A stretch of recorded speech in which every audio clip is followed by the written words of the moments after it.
I have a lot of college friends who are major Prince fans. And even in high school, there's a guy named Jeremy. And Jeremy every day dressed like Prince. I have no idea how he had the budget to do that. But he looked like a team member of the revolution. And he dressed like this every day. Shout out to Jeremy, man. So for Jeremy and everybody I knew from college, you don't know, here you go. Wendy and Lisa from the Revolution as working for Airbnb on a newly restored Purple Rain house, a tribute to their dear friend Prince in a celebration of the film's 40th anniversary. Join them to and request to book starting October 2nd, 8 a.m. Central Time. So on October 2nd, you can start booking the Purple Rain house for one night. And I think it's only like $7. I think it's going to be from October until like the middle of December or something like that. But I think probably next year it'll probably be full price, and you can do it probably several nights a week or whatever. But we'll see how it goes next year. But yeah, this I think it's only going to be like $7. So if you're lucky to get that booking, man, let me know and tell me what that experience is like. But this is so cool. This reminds me of like the Jersey Shore home, like the Jersey Shore house. You know, they do Airbnb like that. And like I'm in Akron, so in Cleveland they have the house with a Christmas story. But I think that's more like a museum type thing than an actual Airbnb. But they should make it an Airbnb. They'll probably make more money doing that. But over the summer, like late summer, here in Akron, they had an outside screening of Purple Rain. And I think they was doing that across the country because LA did the same thing.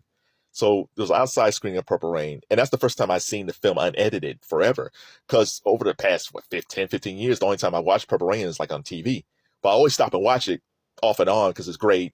But second, that intro of "Let's Go Crazy" is like one of the best intros ever. You got Jaws, Drew Barrymore in the beginning of Scream, the beginning of Pulp Fiction. Like there's just for some films, the opening is almost like, oh my God, this is how this film starts. and Prince of the Revolution playing "Let's Go Crazy," the long version, just set the template for the whole movie. But if you watch that movie, it's really a dark movie. Like I made a video a long time ago. It was facts about Purple Rain, and one of the facts was that when Prince was shopping the film, one of the studios suggested John Travolta to play the kid. Now again, that wasn't going to work because Prince wanted to be in the film, but again, Prince wasn't an actor, and they didn't want to do it.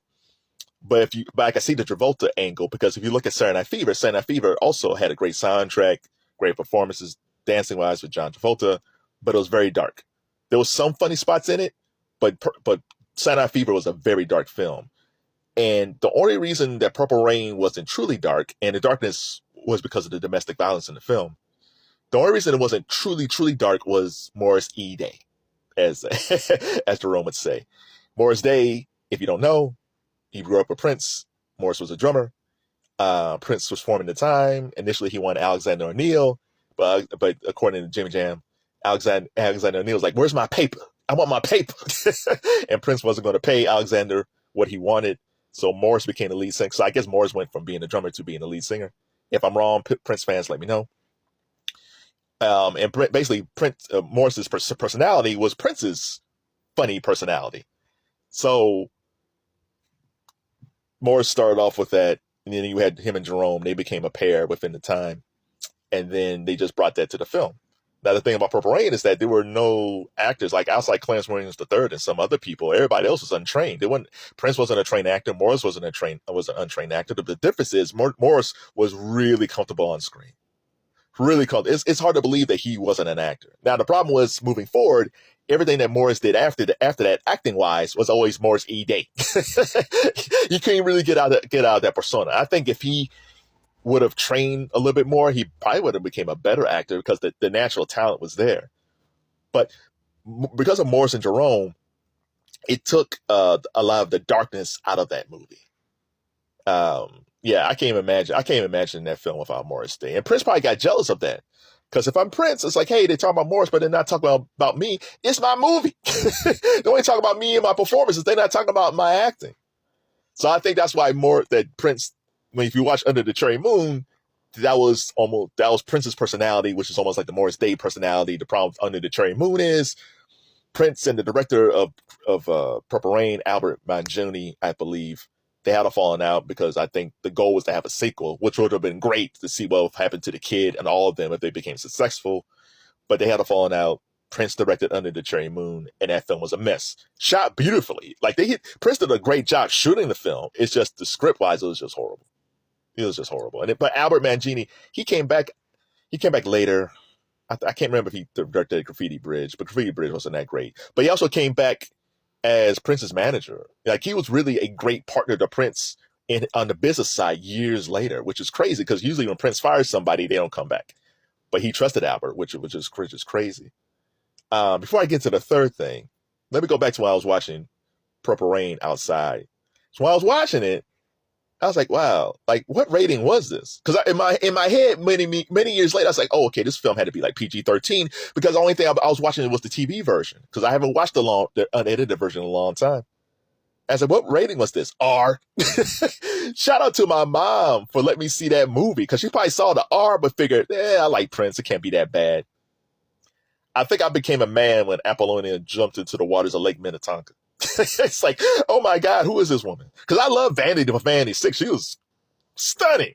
But that Apollonia is like, oh my God. Oh my God.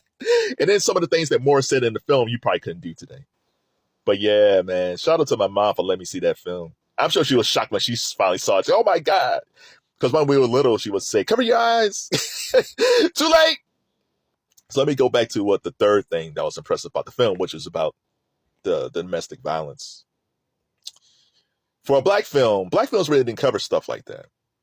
And even though Clarence Williams III, who played his dad, wasn't in the film that much, he actually was a three-dimensional character. Now, they could have just played him as this black man who just beat his wife. They could have done that. But they made the film so where you don't know if he had a mental thing. You don't know if he learned that behavior. You don't know if he was that way because he was a failed musician and looked at his life and he just hated all the people around him. He hated his son. He hated his wife. They painted him as like, listen, he's a domestic abuser and that's wrong. But it was like he was born this way. Something was wrong with him. So either A, he was mentally unstable or he was frustrated with his life. Something was clearly wrong with this man.